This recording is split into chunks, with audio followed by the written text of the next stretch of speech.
Le président de la République, le président de l'Union africaine appelle à une reconstitution plutôt ambitieuse et solide des ressources de l'IDA.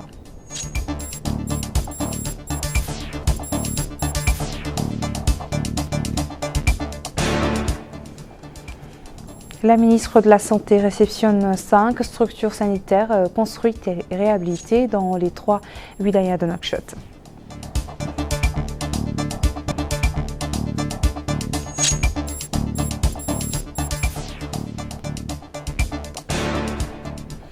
Nouakchott abrite le forum scientifique organisé sous le thème « La jeunesse contre l'extrémisme, le modèle mauritanien ».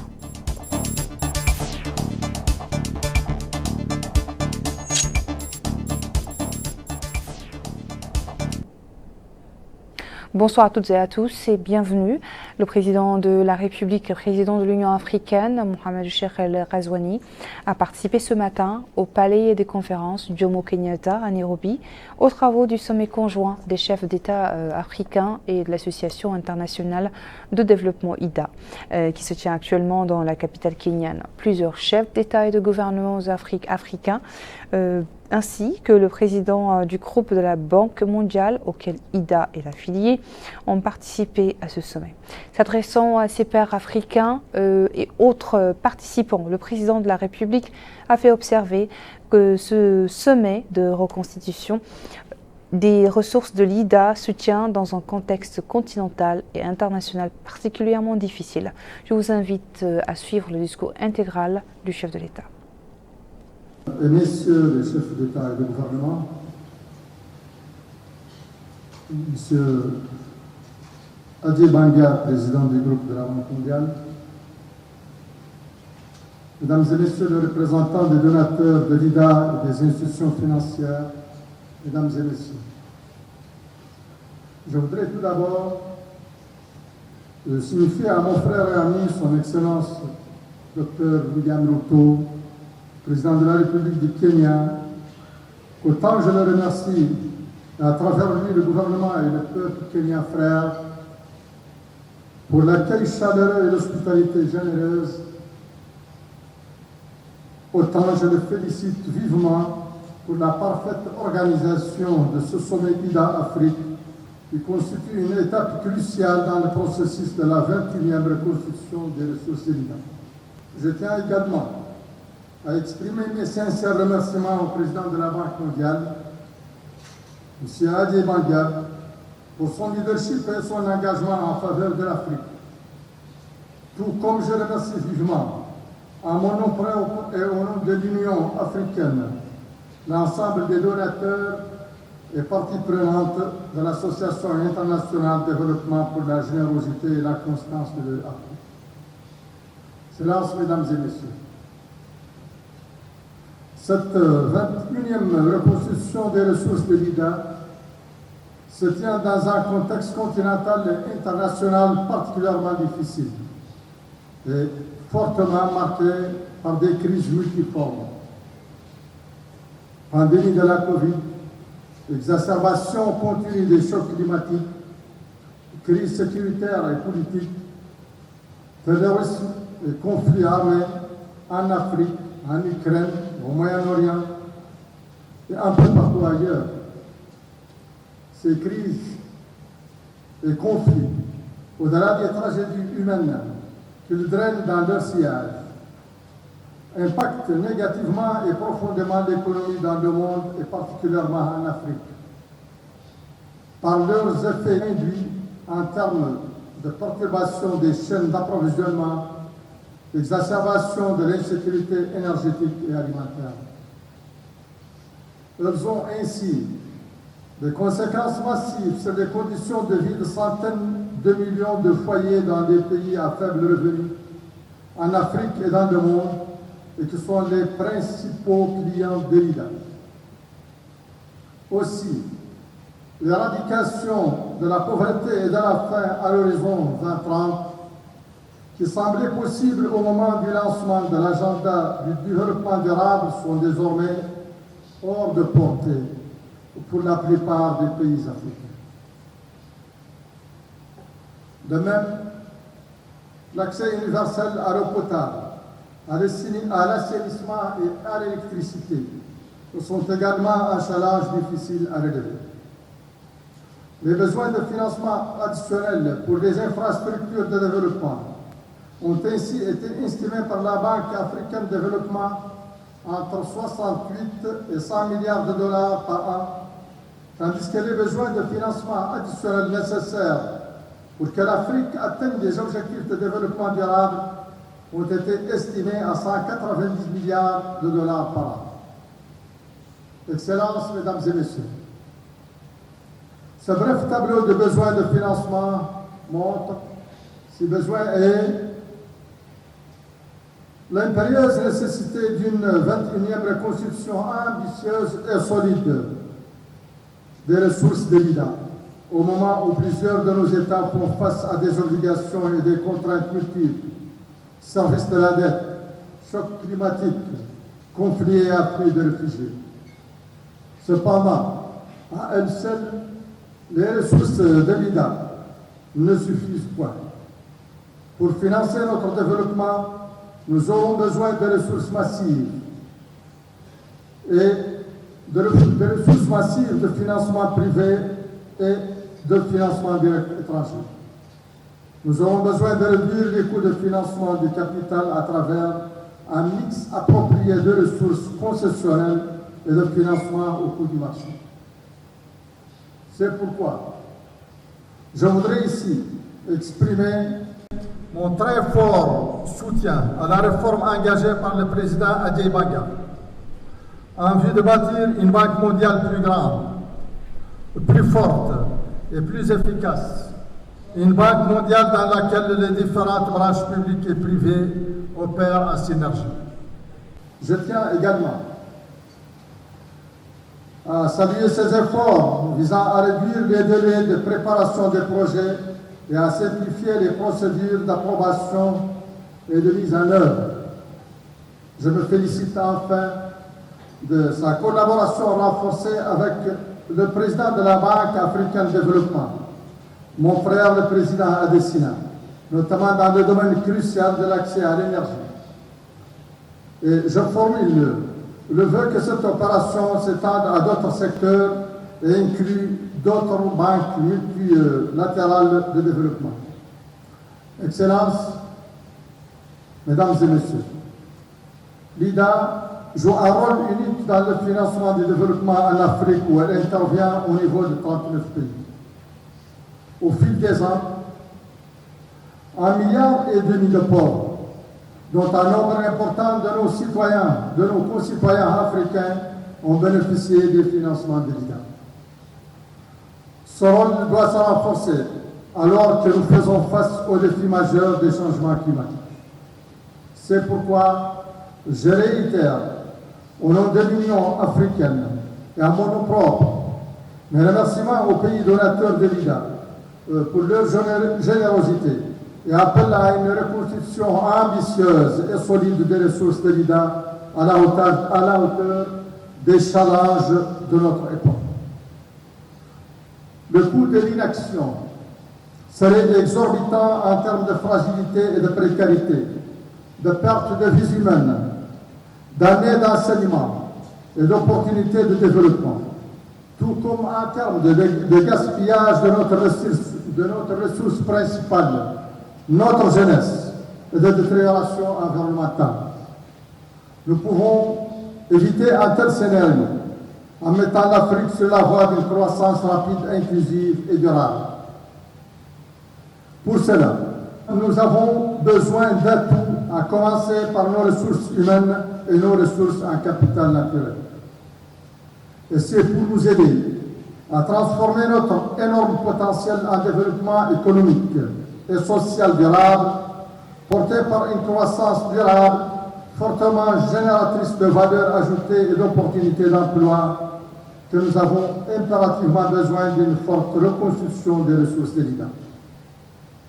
Convaincu que notre présent sommet contribuera amplement à la réalisation de cet objectif, je souhaite à ces travaux plein succès et de réussite. Je vous remercie. 19 chefs d'État africains participent à ce sommet déterminés à conjuguer leurs efforts pour réaliser les aspirations de développement sur l'ensemble du continent africain.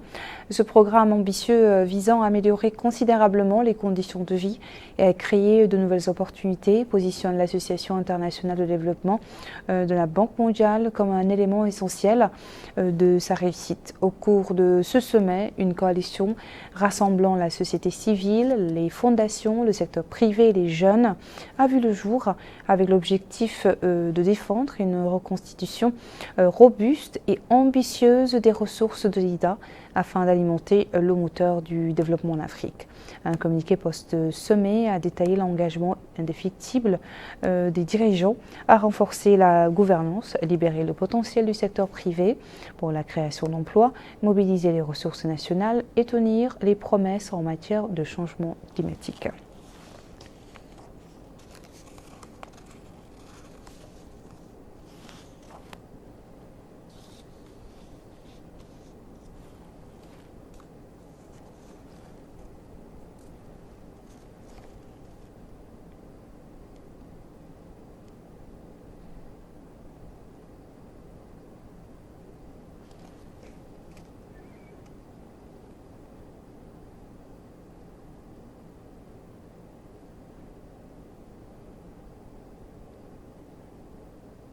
Ici, à Nouakchott, l'actualité parlementaire a été marquée ce lundi par la réunion de la Commission des relations extérieures consacrée à l'examen de 4 projets de loi relatifs aux conventions de coopération entre la Mauritanie et le Sénégal.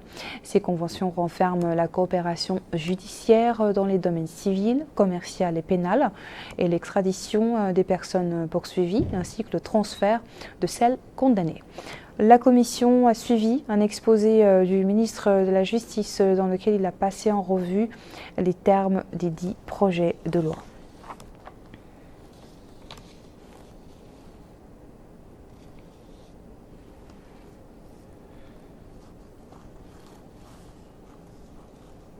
Je vous le disais dans les titres, la ministre de la Santé, Naha Hamdi Mouknas, a inauguré aujourd'hui, en compagnie du chef de la délégation de l'Union européenne en Mauritanie, 5 structures sanitaires construites et réhabilitées dans les 3 wilayas de Nouakchott. L'édification de ces structures entre dans le cadre de la coopération entre le ministère de la Santé et le programme d'appui à la santé, PASS, dans la wilaya de Nouakchott Nord. Un récit de Bokar Belaba. Ce sont 5 structures sanitaires construites et réhabilitées dans les 3 wilayas de Nouakchott et mises en œuvre à la faveur de la coopération entre le ministère de la Santé et le programme d'appui à la santé PASS. Les interventions de ce programme comprennent, outre la mise en conformité des infrastructures sanitaires avec les normes de qualité requises, à cela s'ajoute l'augmentation de la disponibilité des médicaments essentiels et des fournitures médicales de qualité conformes aux normes nationales. Et dans une allocution prononcée à cette occasion, la ministre de la Santé, Mme Naha Hamdi Mouknas, a exprimé sa joie de présider la cérémonie d'inauguration de 5 centres de santé réhabilités et agrandis selon les normes techniques les plus modernes et répartis sur les 3 wilayas de Nouakchott. Il a indiqué que ces centres de santé comprennent le centre de santé de Dar Naïm, la maternité pilote dans la Moukata de l'Iksar, le centre Kissal et celui de la maternité et de l'enfance dans la Moukata d'Elmina, ainsi que le centre de santé de la Moukata de Riyad dans la wilaya de Nouakchott Sud. Afin de parvenir à une couverture sanitaire universelle pour tous les Mauritaniens, elle a indiqué que le programme d'appui au secteur de la santé a soutenu le développement de l'assurance maladie volontaire pour le secteur informel à travers la création de la Caisse nationale de solidarité pour l'assurance maladie qui continue à s'étendre pour couvrir l'ensemble du territoire national. Pour l'Union européenne, les installations inaugurées aujourd'hui vont améliorer l'accès aux services de santé de base pour les habitants. Il est évident, je n'ai pas besoin de le dire à Madame la Ministre, que la santé est un levier essentiel pour le développement d'un pays, de son capital humain, et représente un droit humain fondamental. Donc je me permets ici aussi de féliciter le gouvernement pour la mise en place de la Caisse nationale de solidarité en santé, la CNAS, et remercier tout le travail et les efforts déployés pour réussir à l'atteinte des 100 000 adhésions au début de ce mois. C'est une grande avancée. À travers le PASS et d'autres financements de l'Union européenne dont bénéficie le secteur de la santé en Mauritanie, nous avons réussi tous ensemble à améliorer l'accès, mais aussi, et c'est vital, la qualité des soins de santé pour les citoyens et les citoyennes. Nous sommes en train de contribuer par ce biais à l'atteinte d'un objectif majeur de développement durable, de travailler vers l'atteinte de la couverture sanitaire universelle d'ici à 2030. A rappelé que les travaux de ces 5 structures sanitaires construites et réhabilitées dans les 3 wilayas de Nouakchott, dont la première pierre a été posée en 2022, ont duré 18 mois. Le ministre de l'Hydraulique et de l'Assainissement a visité aujourd'hui les travaux d'exécution du projet de drainage des eaux pluviales à Attar sur un tronçon de 40 km à l'intérieur des quartiers menacés par les eaux pluviales dans la ville. Hier, Ismaël Abdel Fattah a donné le coup d'envoi des travaux d'extension du réseau d'eau potable dans la ville d'Aoujeft à travers le forage de 10 puits artésiens pour renforcer le débit de l'eau dans les différents quartiers de la ville. Yedalifal. Pour s'informer de près du déroulement des travaux dans le domaine de l'hydraulique au niveau d'Aoujeft, le ministre de l'Hydraulique et de l'Assainissement, M. Ismaël Abdel Fattah, en compagnie d'Iwali de l'Adrar, s'est rendu sur les lieux. Des travaux sont en cours au niveau de 2 forages qui auront à renforcer les capacités du réseau d'eau potable dans la ville d'Aoujeft. Le ministre a tenu une réunion dans les locaux de la mairie avec les représentants des populations, l'occasion pour lui de développer devant ces derniers les efforts de son département visant à résoudre le problème de l'eau dans la Moukata. À son tour, le maire d'Aoujeft, M. Sinni Abdawa, a loué au nom des habitants de la ville les efforts consentis par le département pour résoudre le problème de l'eau dans la ville d'Aoujeft. À Attar, le ministre, en compagnie des autorités locales, s'est rendu au projet d'assainissement de la ville. Zain Oud Mohamed, responsable de ce projet, a expliqué devant le ministre l'organisation et le fonctionnement de ce projet. Au cours de cette visite, le ministre a insisté sur la nécessité pour les responsables de ce projet de respecter scrupuleusement les cahiers de charges et les délais. Le ministre s'est par la suite entretenu au cours d'une réunion avec les élus locaux, les différents acteurs intervenants dans la vie publique. L'occasion pour le ministre d'expliquer l'objet de cette réunion qui rentre dans la volonté du président de la République, M. Mohamed El-Cheikh Ghazouani, a-t-il dit de rapprocher l'administration des administrés et connaître leurs difficultés afin de leur trouver des solutions dans les plus brefs délais. Le ministre a déclaré que son département ne manque pas de moyens financiers pour exécuter son plan d'action et répondre aux attentes des populations. Le Wali de l'Adrar, de son côté, est revenu sur le réseau d'assainissement de la ville qui, a-t-il dit, sera opérationnel dans 2 mois. L'adjointe au maire a loué les efforts des hautes autorités de l'État pour résoudre le problème de l'eau dans la ville d'Attar. Plusieurs intervenants ont pris la parole pour poser des problèmes auxquels sont confrontées les populations et le ministre a répondu aux interrogations. À la une également de cette édition, le démarrage ce matin à Nouakchott des travaux du forum scientifique sous le thème « La jeunesse contre l'extrémisme, le modèle mauritanien ». La rencontre de 2 jours est organisée par le ministère de la Culture, de la Jeunesse, des Sports et des Relations avec le Parlement sur financement de l'Union européenne en vue d'encourager le dialogue permanent avec la jeunesse sur ses préoccupations. Bokar Baïlaba. Ce forum, organisé par le projet de prévention des conflits et de promotion du dialogue interculturel SAMAR, est financé par l'Union européenne. Il vise à avoir un dialogue permanent avec les jeunes sur leurs intérêts et leurs priorités, tout en s'attaquant aux problèmes économiques des jeunes et à encourager la recherche pour lutter contre l'extrémisme. Et à cette occasion, le ministre de la Culture, de la Jeunesse et des Sports et des Relations avec le Parlement, Ahmed Sid Ahmed Roudje, a indiqué que ce forum auquel participent plus de 100 filles et garçons est un forum de jeunesse par excellence. Il a souligné que le secteur vise à accroître le niveau d'engagement et d'intégration des jeunes et en faire un véritable acteur de développement face aux divers défis. Il a ajouté que le secteur travaille dans ce domaine selon les stratégies nationales dans les domaines de la jeunesse et de la lutte contre l'extrémisme et selon un mécanisme participatif avec tous les secteurs impliqués dans le domaine de la jeunesse. Pour l'Union européenne, les jeunes jouent un rôle essentiel dans la lutte contre l'extrémisme et ils sont capables d'œuvrer pour le dialogue interculturel et une paix durable. La lutte contre l'extrémisme violent et la préservation de la cohésion sociale sont évidemment des piliers de notre combat ensemble contre le terrorisme, un combat qui a lieu au sein de l'Union européenne, mais aussi à travers le monde entier, en Afrique et de manière ici dans la région sahélienne. Nous sommes convaincus de l'importance cruciale que vous, les jeunes, jouez tout votre rôle dans cette lutte. Vous représentez l'avenir, vous êtes des acteurs clés du présent, capables d'œuvrer pour un dialogue interculturel et une paix durable. Donc notre objectif, il est très simple, il est d'encourager un esprit de tolérance, de vivre ensemble pour combattre tout sentiment d'isolation, de marginalisation et surtout prévenir la radicalisation et l'extrémisme violent. Ce forum est une occasion précieuse d'échanger avec les jeunes, de vous écouter et de partager les bonnes pratiques en matière de prévention de l'extrémisme en Mauritanie. Je salue, messieurs, mesdames les ministres, l'engagement de la Mauritanie qui joue un rôle déterminant dans la lutte contre l'extrémisme. Les initiatives telles que la stratégie nationale de lutte contre le terrorisme et la criminalité transnationale, la stratégie nationale de croissance accélérée et de prospérité partagée démontrent cet engagement résolu. A noter que le forum constitue une occasion précieuse d'interagir avec les jeunes et échanger de bonnes pratiques dans le domaine de la prévention de l'extrémisme. Dans le Gao, précisément la Mourata de Magama, dans laquelle le délégué général de Taazour a procédé ce lundi à la pose de la première pierre d'un nouveau complexe comprenant un terrain de football, une salle de jeu et un magasin de produits alimentaires à des prix réduits pour les citoyens.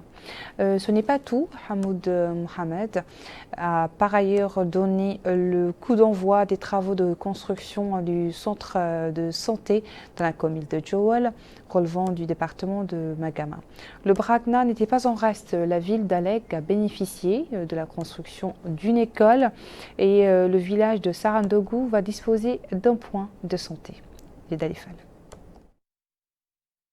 Le délégué général de Taazour a procédé à la pose de la première pierre du projet du centre de santé de Sarandougou, dans la wilaya d'Ibrakna.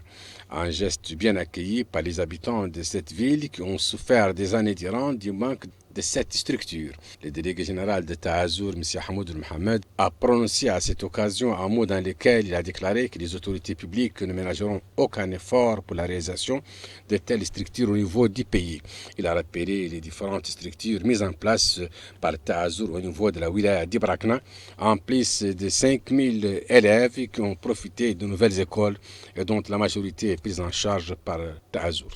Il a déclaré que ces infrastructures ne sont qu'une infime partie de ce que le président de la République compte faire pour les populations de cette région. Le maire de Bogué, M. Adama Moussa, a remercié Taazour pour l'intérêt qu'elle accorde aux plus démunis et les différentes réalisations dans ce sens. Le délégué général a également inauguré une école à Alek. Il a rappelé l'importance de l'éducation pour les générations futures. À Makama, le délégué général de Taazour, M. Hamoud Mohamed, a procédé à la pose de la première pierre du complexe Taazour à Makama. Une première expérience de ce genre du complexe au niveau de l'intérieur du pays. Ce complexe mettra à la disposition des habitants de la ville les produits de première nécessité à des prix subventionnés, en plus d'espaces de loisirs pour la jeunesse. Le délégué général de Taazour a déclaré dans un mot à cette occasion qu'il est arrivé sur les lieux sur l'instruction du président de la République et ce afin de rapprocher les services de Taazour des citoyens. Il a développé devant l'assistance les différents volets de ce complexe. M. Hamoud Mohamed a déclaré également qu'il équipera le centre de santé de Makama et prend l'engagement envers la jeunesse d'équiper le stade de la ville, ce qui répond, a-t-il dit, à une doléance posée par le maire. Le délégué général de Taazour a souligné que l'ensemble des questions soulevées par les maires de la ville auront des réponses positives dans les meilleurs délais. Au centre de santé de Makama, le délégué général, en compagnie des autorités administratives et élus locaux, a procédé à la remise d'équipements pour ce centre. À Dolel, le délégué général de Taazour a procédé à la pose de la première pierre du centre de santé de cette ville. Il a déclaré dans un mot prononcé à cette occasion qu'il s'agit de la deuxième visite qu'il effectue dans cette ville en l'espace de 3 mois. Il a souligné que les doléances des maires sont prises en considération et seront réalisées bientôt. Les maires ont loué ces réalisations qui profitent aux citoyens. Le délégué général de Taazour a visité à Kaïdi en compagnie d'Iwali les infrastructures dépendant de sa structure. La Haute Autorité de la presse et de l'audiovisuel a organisé ce matin dans ses locaux une session de formation centrée sur la couverture professionnelle des élections au profit d'un groupe de journalistes. La formation organisée en collaboration avec l'ambassade des États-Unis d'Amérique en Mauritanie vise à renforcer les compétences de nos confrères dans le domaine de la couverture impartiale du processus électoral. Maïmouna Lo.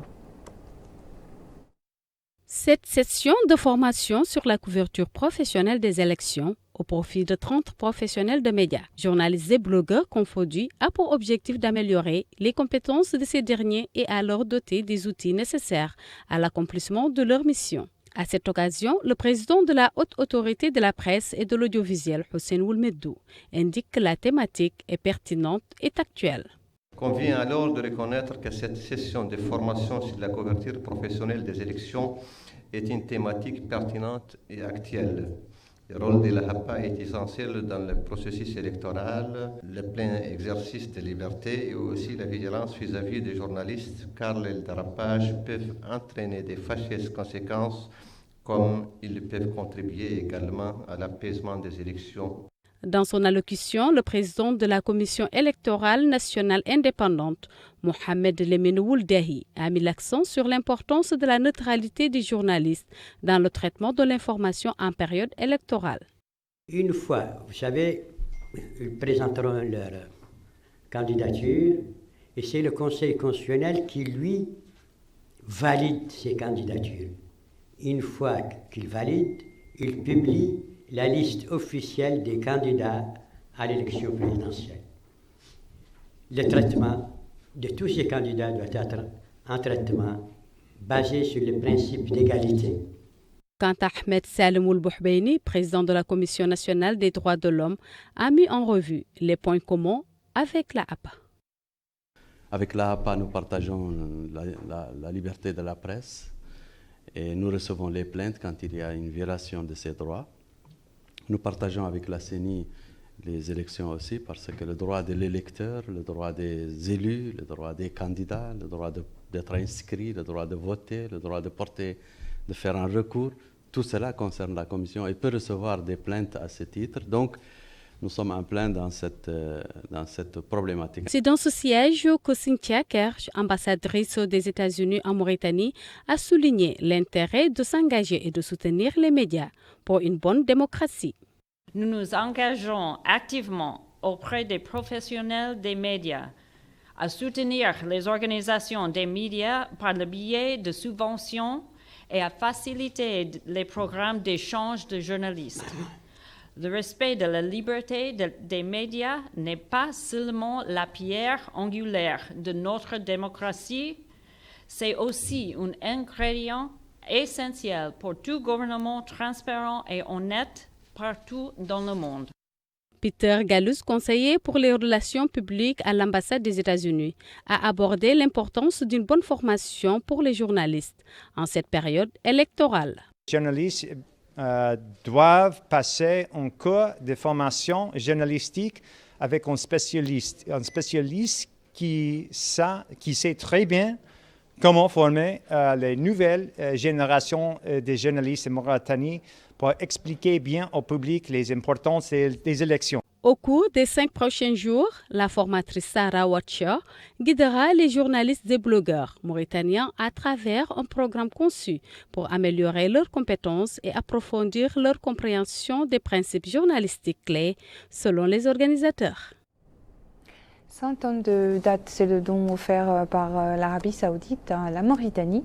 Il a été réceptionné par le commissaire adjoint à la sécurité alimentaire, l'imam Dawa, des mains du chargé d'affaires de l'ambassade saoudienne en Mauritanie, Majid Rebeli, au cours d'une cérémonie organisée aux entrepôts centraux du commissariat à la sécurité alimentaire à Nouakchott.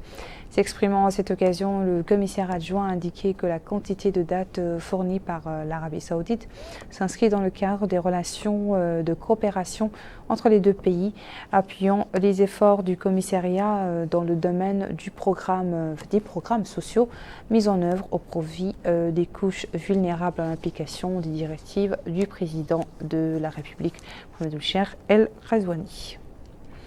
Le siège du secrétariat permanent du G5 Sahel à Nouakchott abrite depuis ce matin les travaux d'un atelier de validation du manuel de formation sur la prévention de l'extrémisme violent dans le G5 Sahel.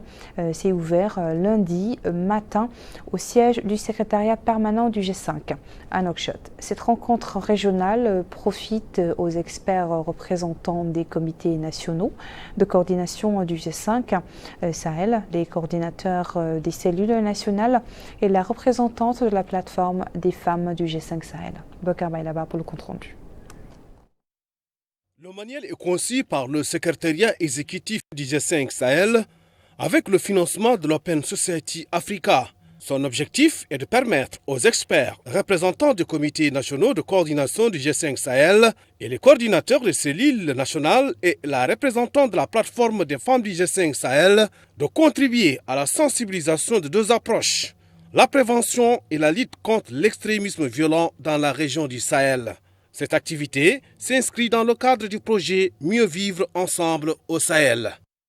Ce manuel se veut être un outil qui soutiendra le renforcement des capacités des acteurs de justice, des forces de défense et de sécurité, des jeunes et des femmes pour prévenir l'extrémisme violent et la radicalisation dans notre espace.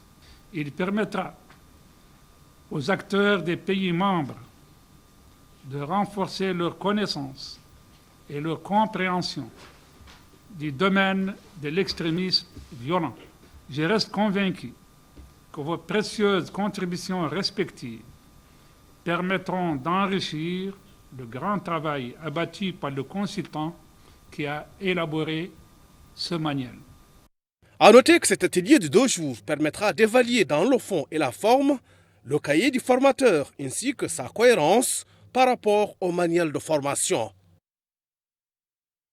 L'actualité marquée par le meeting organisé hier soir par l'Union pour la démocratie et le progrès, UDP, à l'occasion de l'adhésion en son sein de la coalition dite Al-Ikhraj Shababi.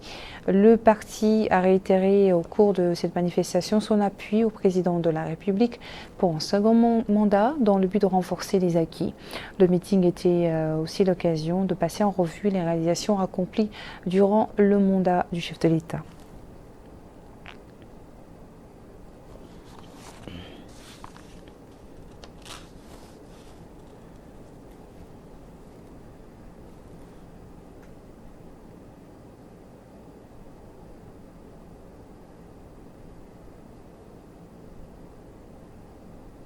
Un nouveau candidat aux prochaines élections présidentielles s'est déclaré hier soir. Son nom est Ahmed Samba Abdallahi.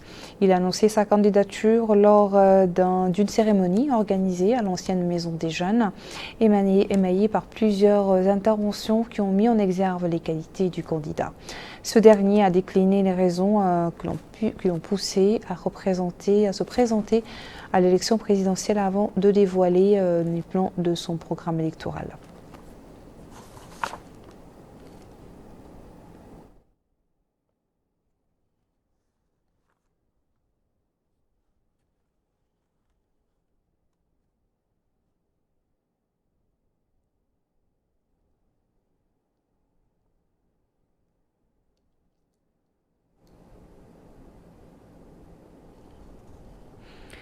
Voilà pour le journal de ce soir. Merci à vous de nous avoir suivis. Le rappel des titres à la une.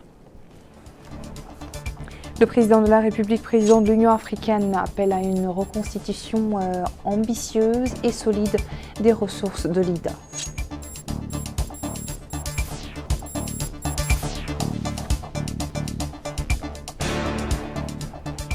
La ministre de la Santé réceptionne 5 structures sanitaires construites et réhabilitées dans les 3 wilayas de Nouakchott.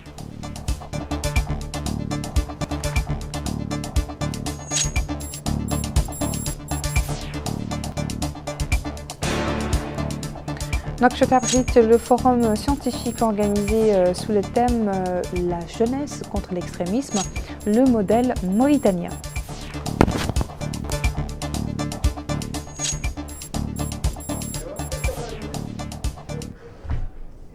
Je vous laisse en compagnie de Addahi Khaytara pour votre émission Zoom sur de ce soir.